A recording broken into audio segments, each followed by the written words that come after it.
Hello friends, আশা করি তোমরা সবাই ভালো আছো আর লাঞ্চ করে নিয়েছো।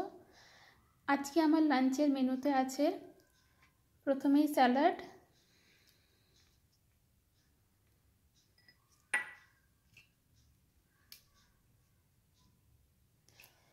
তারপরে আছে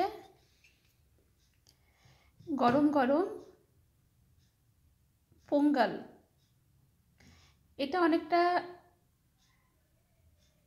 নর্থ ইন্ডিয়াতে খিচুড়ির মতন,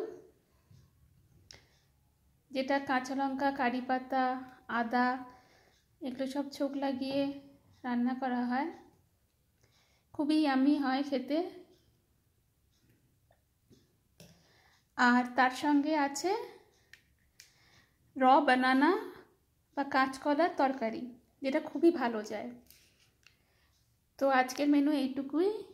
এটা হলো পোঙ্গল, খাড়া পোঙ্গলও বলে, ঝাল ঝাল পোঙ্গল, স্যালাড আর কাঁচকলার তরকারি সাউথ ইন্ডিয়ান স্টাইলে। যদি তোমাদের এই কাঁচকলার রেসিপিটা চাই তাহলে তোমরা আমাকে রেসিপি বলে কমেন্ট করো, আমি আমার হিন্দি চ্যানেলে তোমাদের রেসিপিটা দিয়ে দেব।